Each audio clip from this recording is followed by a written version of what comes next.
Okay. Hello, ladies and gentlemen. This is Bunnysays, and I'd like to welcome you to another edition of Sherlock Holmes vs. Jack the Ripper.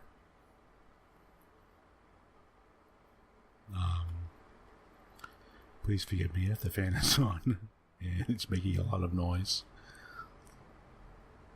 I'll try to minimize that as much as possible. But it's summertime and it's getting hot, and I put a fan on and it's making fan noise. So I can't do anything about that. I'm sorry. It's summertime now, so I'm gonna start putting the fan on and try to do my best to minimize any kind of exterior sounds. But in the meantime, we're gonna play Sherlock Holmes. Let's resume the game.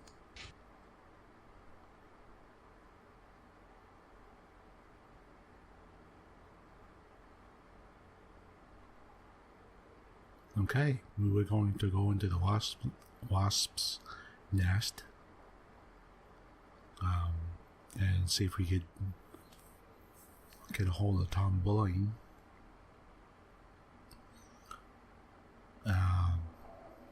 Okay. Let's hurry, Holmes. This neighborhood makes me ill at ease. Okay, very true. Please forgive me for any kind of outside noises. I have the window open now because it's hot. So I have to have the window open. I try to minimize it as usual.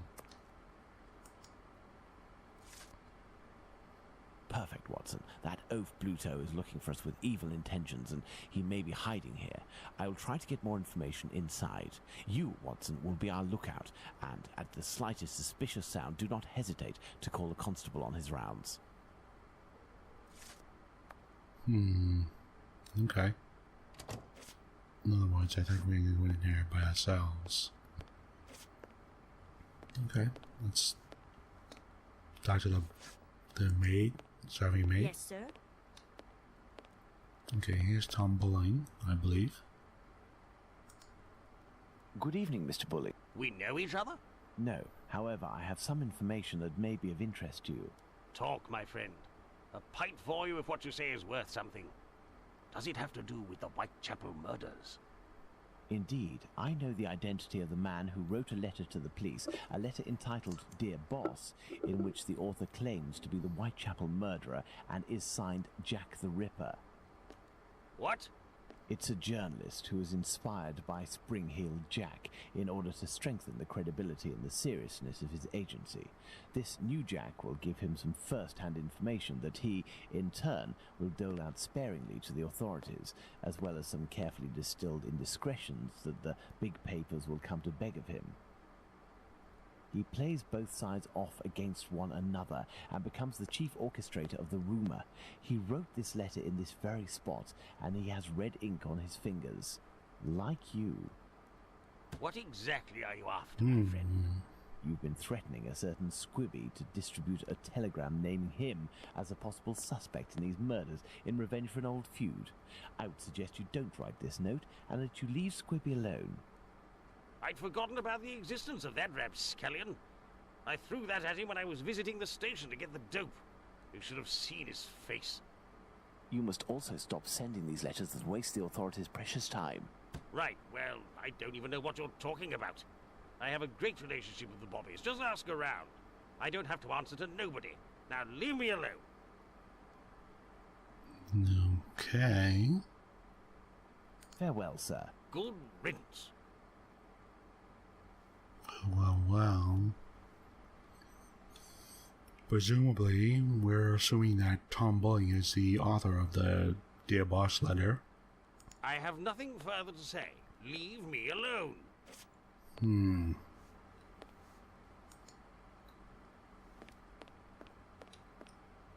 No, if Bluto sees me, it could prove to be quite dangerous.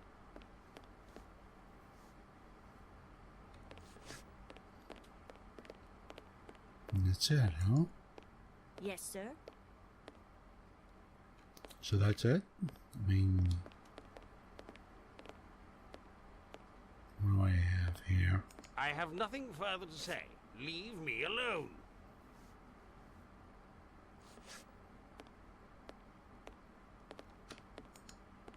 Yes, sir.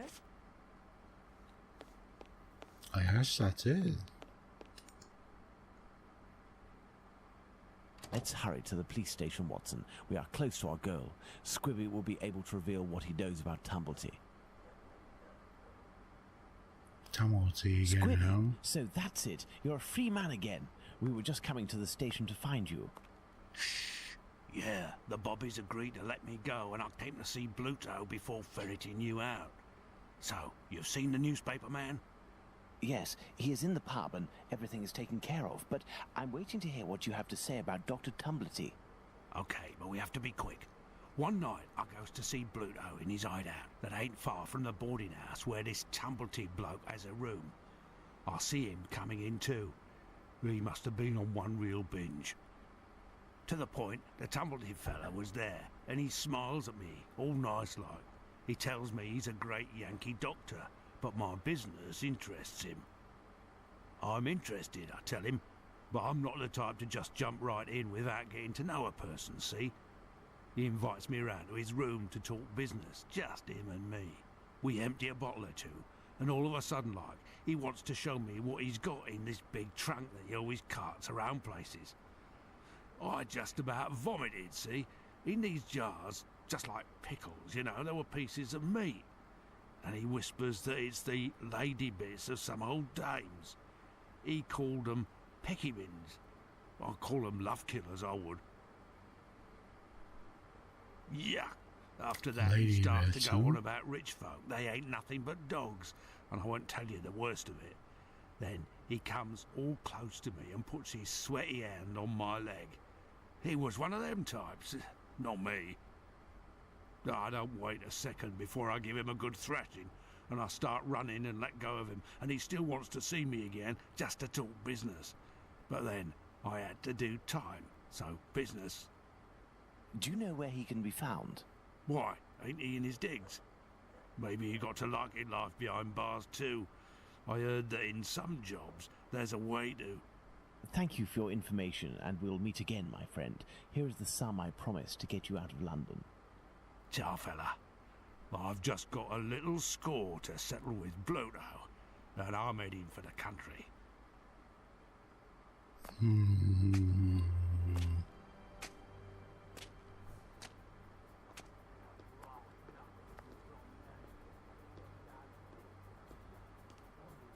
This is all about.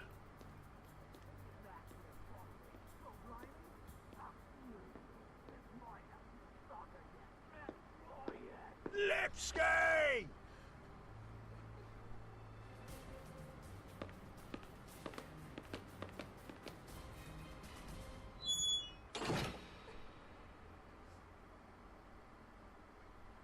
My dear Watson, we must Okay. strike while the iron is hot. We have avoided meeting Dr. Tumblety until now. The time has come to do so. Do you have an opinion, Holmes? We must assure ourselves that the factor collector of female organs and a murderer who removes said organs are resident in the same area at the same time is nothing more than coincidence. Okay. I thought that you wouldn't bring me back your keys. Oh, it's you, Mr. Holmes. Good evening, Dr. Watson. Indeed, it is I again. One of your tenants left without returning his keys? Yes, it's Dr. Tumblety whom we spoke about. Shortly after your last visit here, some constables came and asked me a few questions regarding him. Barely had they left than the doctor came barreling around a street corner and rushed up into his room upstairs. A little while afterwards, while I was tidying, I heard a thud in his room and a rush down the stairs. He left with most of his bags, but without returning his keys. You can go up and see if you wish. The door is still open. Alright. Okay. Let's check upstairs. Careful, Watson. Do not walk around here until I've inspected these marks. I know, Holmes, I know. I understand your methods. Okay.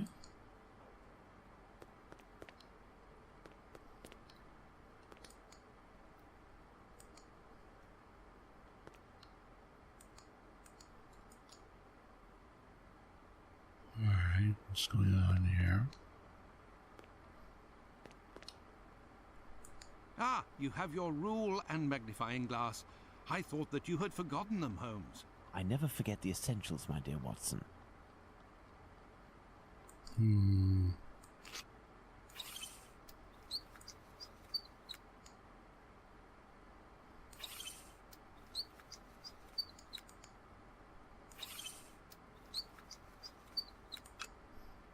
Right foot, light trails. The man was running.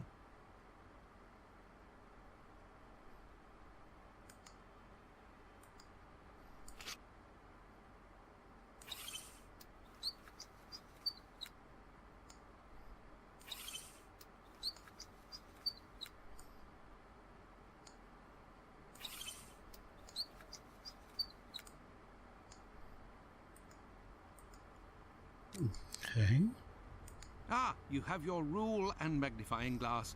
I never forget the essentials, my dear Watson. Right foot, light trails. The man was running. Right foot, light trails. The man was running. Okay, and this is... Size 13. There we go. Ah, you have your rule. I never forget the essentials, my dear Watson. Is there anything else I need to know, or...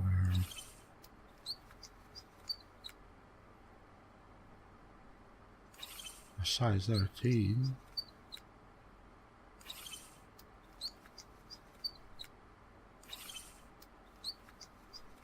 Size 13. Okay. Right foot, light trails. The man was running. Anything else here? Or...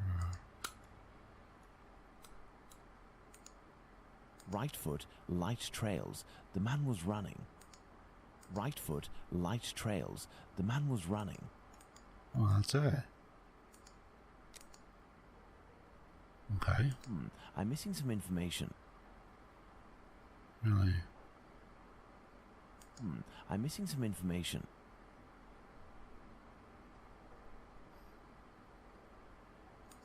I'm missing some information.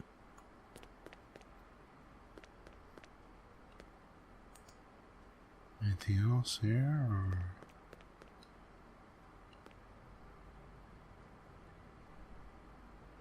Ah, you have your rule and magnifying glass.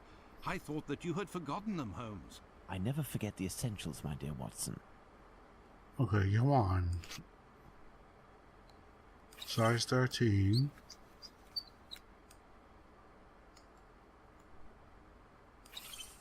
Size 13.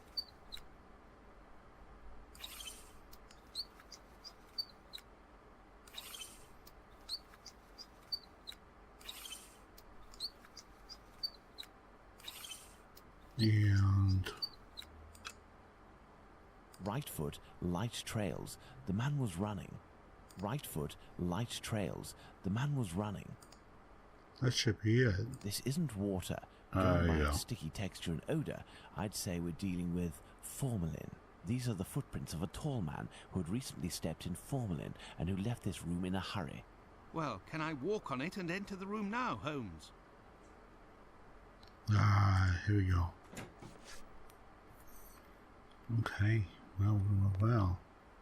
Going by its size, this enormous trunk must be a wardrobe. These brackets are rather unusual. What do you think, Watson? Let's see, Holmes. These are the names of the battles from the American Civil War.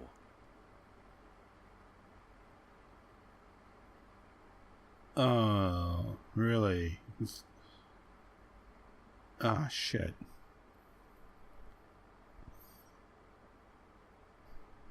Okay.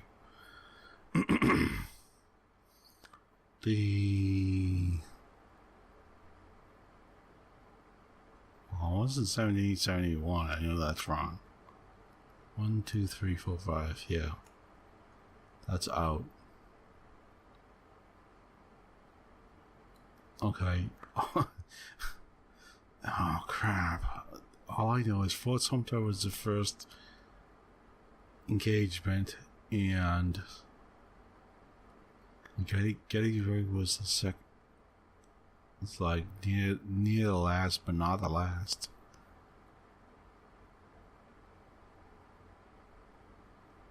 Okay, first, all right. Let's Fort Sumter. So I am under the impression that the dates written correspond to the battles, Holmes, but one is missing.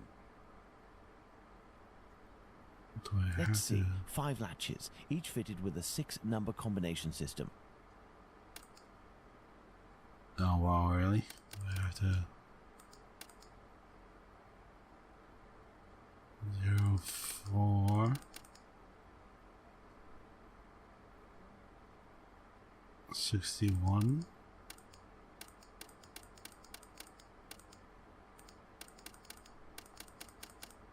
Okay.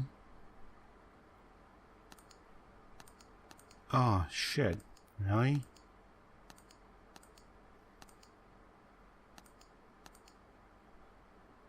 Oh wow!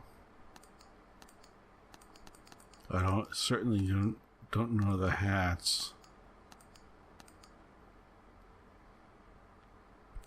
Fort Sumter was the opening of the American Civil War.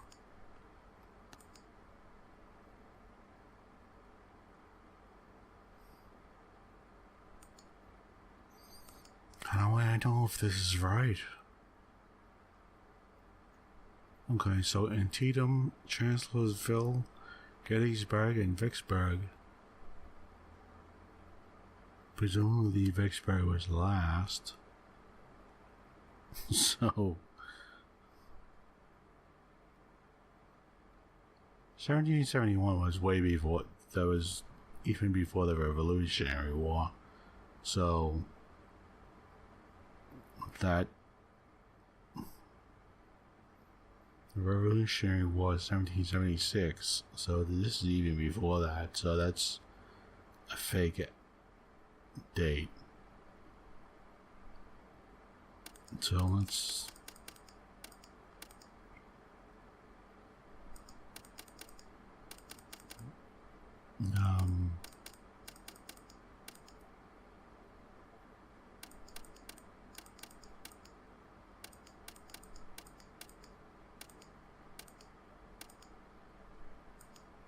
presumably that's Vicksburg.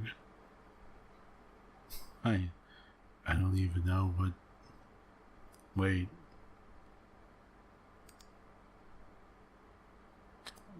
Appomattox was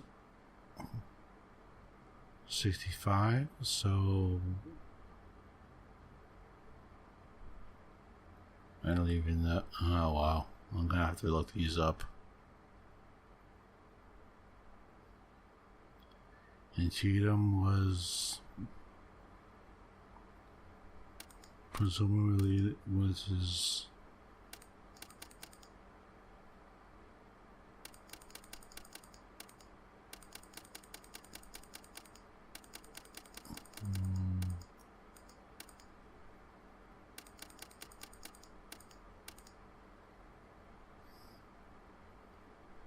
okay, and Chancellorsville was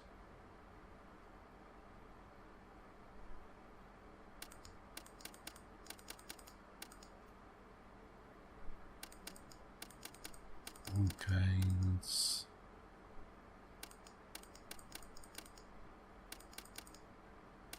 oh crap. Then Gettysburg was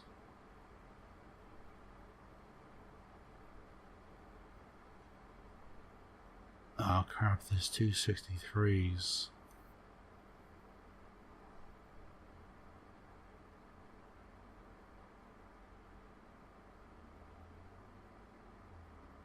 So this must be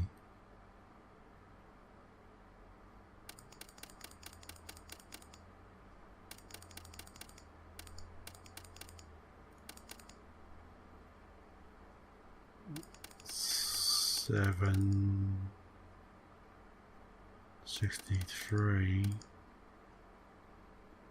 and this is 0205.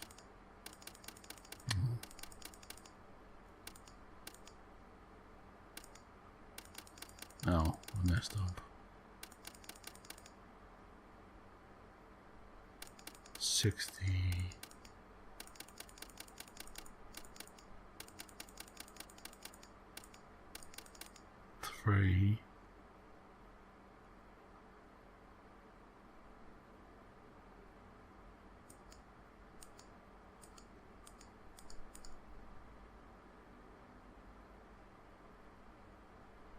Wow, I have to. Oh crap.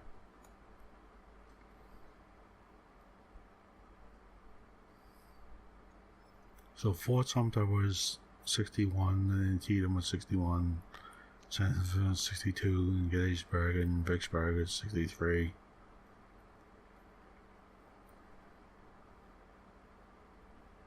Maybe Vicksburg was 68.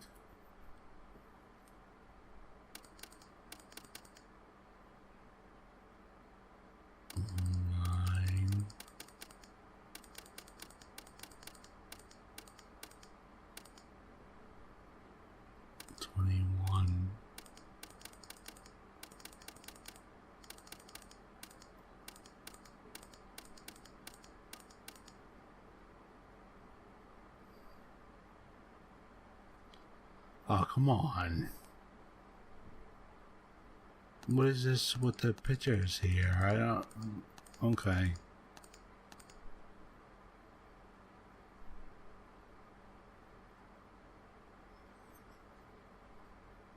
Wow. How am I supposed to tell what these... what the pictures are?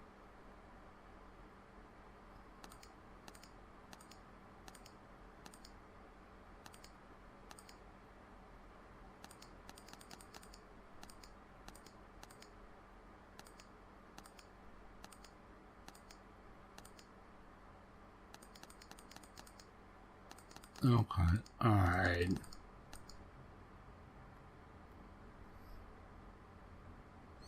I'm sorry, but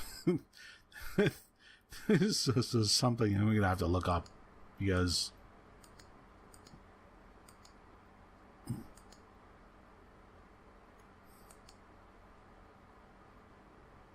I mean I sort of know American civil history, but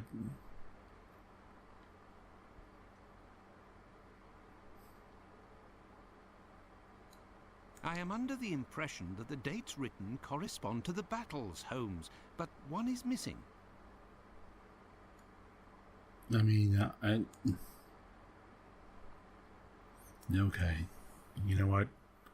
Hold on a second. I'm gonna have to look these up because I don't know the exact dates. I mean, you know, I'll have to look them up. So, hold on one second, and I'll be right back.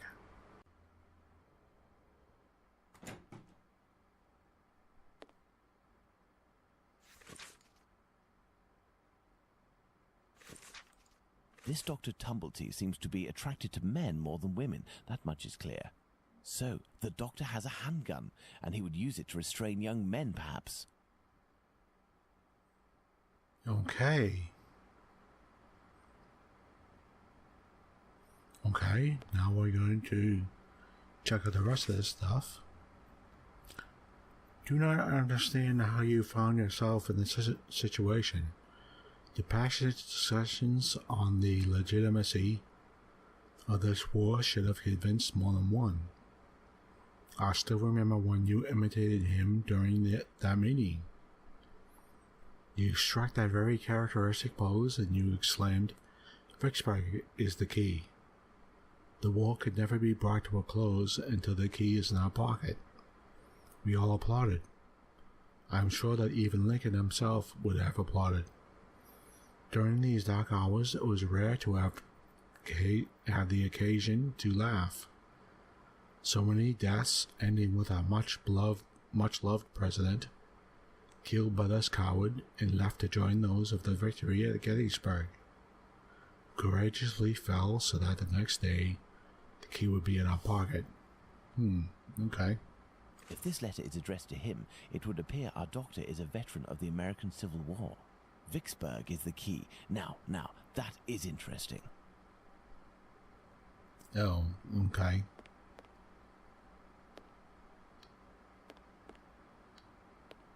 Let's see what we have here. Now, I had to... Going by its size, this enormous trunk must be a wardrobe. These brackets are rather unusual. What do you think, Watson? Let's see, Holmes. These are the names of the battles from the American Civil War. Now, alright. I only know Fort Sumter is first and Vicksburg is last. I had no idea of the dates, so I had to actually write them down. Let's see. 5 latches, each fitted with a 6-number combination system.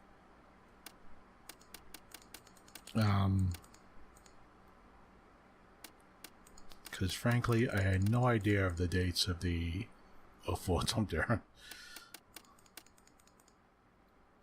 So I wrote them down.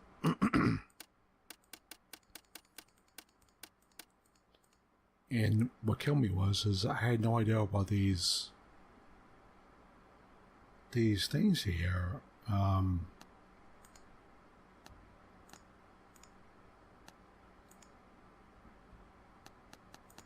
Okay. That click meant that's correct. I had no idea what these were, so, I had to just guess.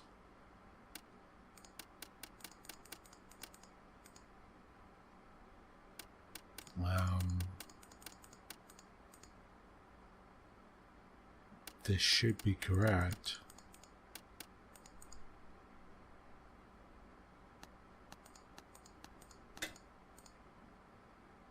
There we go. Chancellorsville in Teedham. It's Fort Sumter in Teedham, Chancellorsville.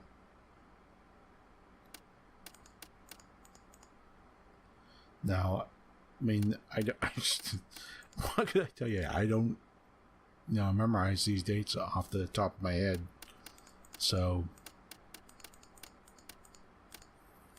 I mean, not that I know very much about,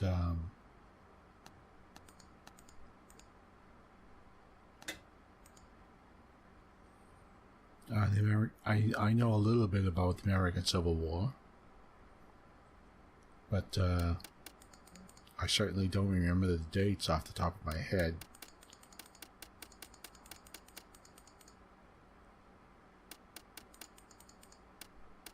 So I certainly had to look these up.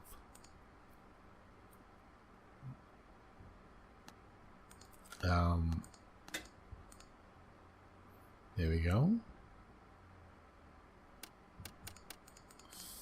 4, 7.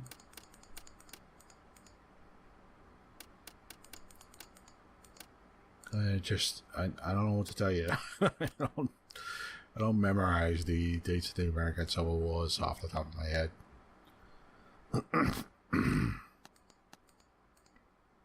Elementary. There we go. This is dreadful, Holmes. This trunk contains 4 jars in which organs are floating. Watson, can you tell me at a glance what these organs are? I would say that they are parts of female reproductive organs. Are these specimens fresh? No, and I am quite certain of it. From the colour and appearance, I'd say these organs have been in these jars for several months, if not years. Let's go to Baker Street. Is there someone here? Yes. Okay, what's going on here? What's going on, Finley? You seem to be in a panic. The 2 police officers wanted to know if someone suspicious had entered here. The Whitechapel killer has struck again, and if I understood correctly, he killed 2 women in the past few hours. Where? I don't know. The okay. police didn't tell me anything. Quick, Holmes. We must catch up with them. Certainly not, Watson. Mr. Finley, do you know if the doctor had any other pieces of luggage up there apart from this trunk? 1 or 2, I think. Do you take care of the doctor's laundry? My wife does laundry for the tenants once a week. The sheets likewise. Would you be kind enough to let us know as soon as possible if the doctor shows up again? Certainly. I'm just worried that he won't be back, you see, and I'm annoyed about my keys. Holmes, I don't follow. The Whitechapel killer is, at this very moment, very close by, and we are just staying put, twiddling our thumbs. The Whitechapel killer has always been nearby, and what will we do? Go back to the scene of the crime or crimes and mix with the onlookers and trample the crime scenes even more? No, our time will come. Let's return to Baker Street. Let's go back to Baker Street. Home, sweet home. Wow.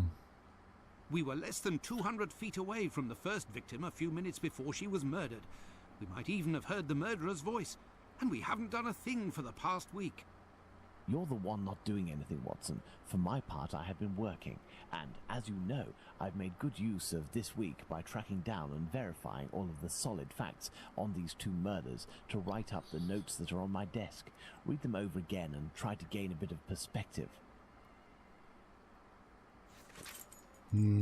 Okay. Let's read this note. Note on the murder of Liz Stride in Dutfield's yard. Okay, note on the murder of Liz Stride at Dutfield's yard. Certain information that I've collected must be verified. Liz Stride, nickname Long Liz, 45 years old, height 5 feet 5 inches, occasional prostitute.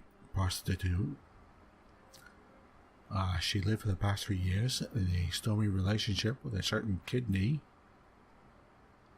Okay, I don't know if that's somebody's name. Okay, a waterside laborer, 36 years of age, whom she left a few days earlier. She charged him with assault, but failed to appear in court, and the case was thrown out. The victim was discovered dead by one Louis Dimeschutz at 1 o'clock in the morning on September 30th.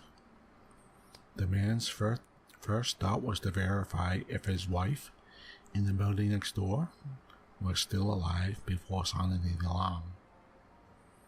The two doctors who came at the police's request to the scene of the crime in the moments after the discovery of the corpse put the time of death after 12:46 a.m. Cause of death: hemorrhage due to a throat injury. The weapon was a small knife with a large blunt edge. The verification of this statement is necessary. Could this wound have been caused by another tool? Okay, let's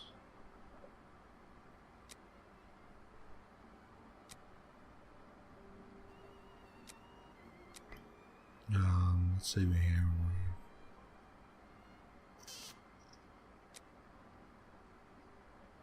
Where am I?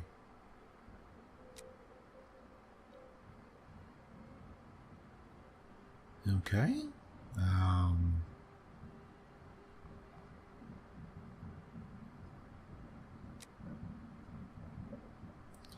Neither the body nor the clothes were damaged, soiled, or disturbed by the killer. The right hand was open, stained with blood, and resting on the chest.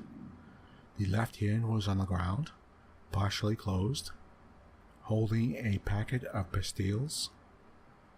The location of the discovery was a courtyard called Dutfield's Yard, whose doors lead onto Berner Street in Whitechapel. The victim was found stretched out in the ground a few inches, it should be from, it says from the wall of one of the buildings served by this courtyard. the International Workingmen's Club. This association, composed mainly of Jews originally from Russia and Poland, were organizing a conference that night on the subject, Why Should Jews Be Socialists?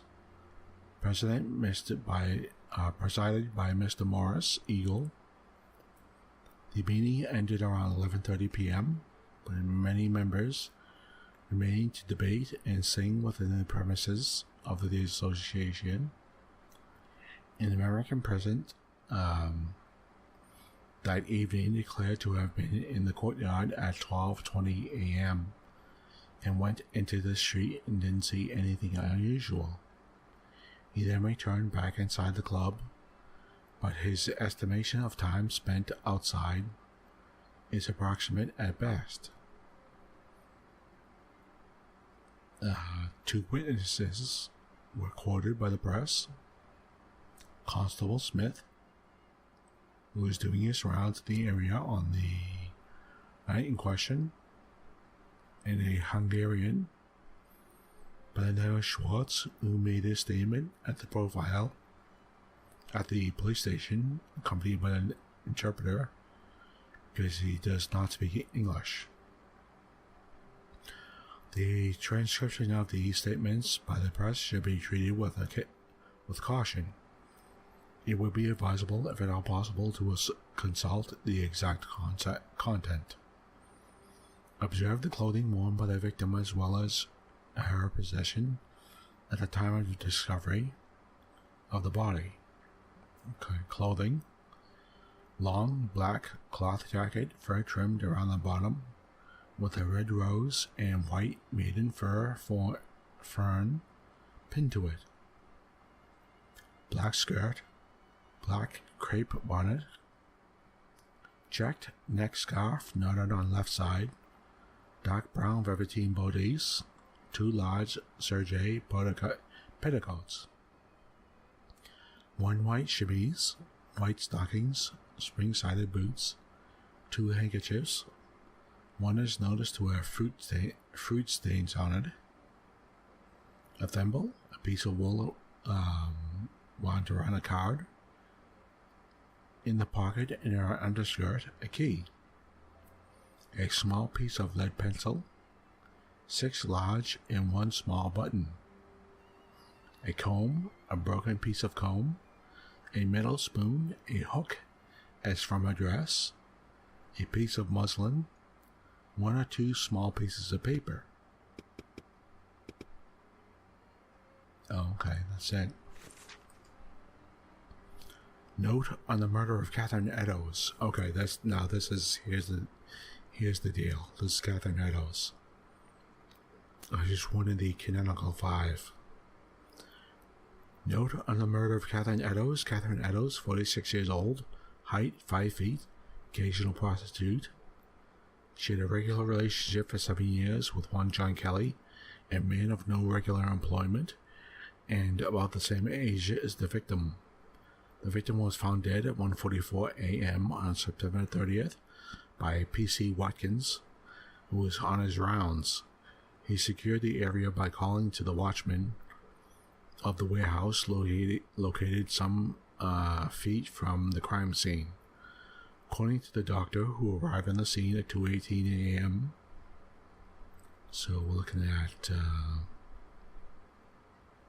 15, 20, 25 minutes. The victim had just been dead for a half hour. Unlikely, but we know from experience how hard it is to precisely establish the time of death when the corpse has been very mistreated. Cause of death, hemorrhage due to a throat wound. The medical examiner also confirmed that, additionally, the extractions committed on the corpse were done post-mortem by a right-handed man possessing a long-bladed knife. The victim was subject to numerous mutilations. The victim was found stretched out in a dark corner of Meter Square, notorious meeting spot for prostitutes, in their clients because of its remote, poorly lit location. It should be noted that the victim was freed from the Bishopgate Street Police Station drunk tank at 1 o'clock in the morning. Mitre Square was visited at 1:30 a.m. by PC Watkins, coming from Mitre Street, and at 1:42 a.m. by PC Harvey, coming from Church Passage. The two police constables didn't see anything suspicious in the area, but it should be noted that PC Harvey didn't enter into Mitre Square, unlike PC Watkins. The watchman who came to lend a hand to Watkins at the time of the discovery of the body had been awoken during the time of the crime. His door is located a few feet from the spot where the victim was dying, and didn't hear anything until the police's call. Firstly, we must note that the clothing worn by Catherine Eddowes are very characteristic. I think, in particular, the patterned green chintz skirt, as well as a white men's vest. A few of her possessions, including a thimble, were found around the corpse. The white apron was found on the corpse with a part missing. Thus, this missing part, previously resewn, thus ensuring authenticity, was found at 2:55 a.m. on the night of the murder by PC Alfred Long, who states that the object wasn't there at his preceding patrol at 2:20 a.m. The piece of the bloody apron was found in the entrance hall leading to the stairs of 108, 119 Wentworth model dwellings on Goulston Street. At the right of the entrance, just above the apron, was found the following inscription in chalk: "The Jews are not the men that will be blamed for nothing." I want to say in particular that Jews is spelled Jewes. Okay, that's an aside. Okay, back to this. The Jews are not the men that will be blamed for nothing. The Wentworth model dwellings building being almost exclusively occupied by Israelites, and Goulston Street being the site of a very popular, much frequented market, he decided to erase the inscription before the day broke. Kate Eddowes' belongings, wearing it at the time of her murder, black straw bonnet trimmed in green and black velvet with black beads, black strings worn tied to the head, black cloth jacket trimmed around the collar, and cuffs with imitation fur and around the pockets in black silk, braid and fur, large metal buttons, dark green chintz skirt, 3 flounces, brown baton on waistband. The skirt is patterned with Michaelmas, daisies, and golden lilies. Man's white vest, matching buttons down front, brown linsey booties, black velvet collar with brown buttons down front, gray stuffed petticoat with white waistband, very old green alpaca skirt, worn as undergarment, very old ragged blue skirt with red flounces, light twill lining, worn as undergarment, white calico chemise, pair of men's lace-up boots, mohair laces, right boot repaired with red thread, 1 piece of red gauze silk worn as a neckerchief, 1 large white pocket handkerchief 1 large white cotton handkerchief with a red and white bird's eye border, 2 unbleached calico pockets, tape strings, 1 blue striped bed ticking pocket, brown ribbed knee stockings, done with white cotton possessions, 2 small blue bags, 2 short black clay pipes, 1 tin box containing tea, 1 tin box containing sugar, 1 tin matchbox empty, 12 pieces white rag, 1 piece coarse linen, white, 1 piece of blue and white shirting, 3-cornered, 1 piece of red flannel with pins and needles, 6 pieces soap, 1 small tooth comb, 1 white handled table knife, 1 metal spoon, 1 red leather cigarette case with white metal fittings, 1 ball hemp, 1 piece of old white apron with repair, several buttons in a thimble, mustard tin containing 2 pawn tickets, 1 in the name of Emily Burrell, 52 White's Row, dated August 31, 9D for a man's flannel shirt. The other is in the name of Jane Kelly of 6 Dorset Street and dated September 28th, 2S for a pair of men's boots. Both addresses are false. Printed handbill, portion of a pair of spectacles, 1 red mitten. I have read and reread them, but give me something to do then. A task where I can get stuck in, because... Find me a slaughterhouse that will give us exclusive use of its block for an hour, and find me, in your opinion, which common animal shares the most characteristics with humans from a physiological point of view. Pig? I don't even know why I asked that question. Pray, find a dozen fresh pig's heads, Watson. Not big heads, I prefer small ones. Sows? That's it, Watson. As soon as you have done that, let me know. I request that you search in Whitechapel.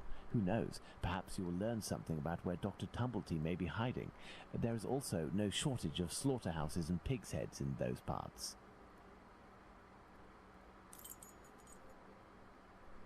Okay, we're in control of Dr. Watson, and I'm going to end it here.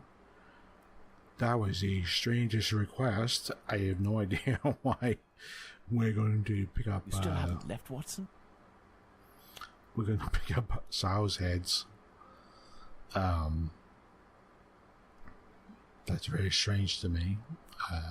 I don't know what's going on. But I'm going to end it here. After all that reading,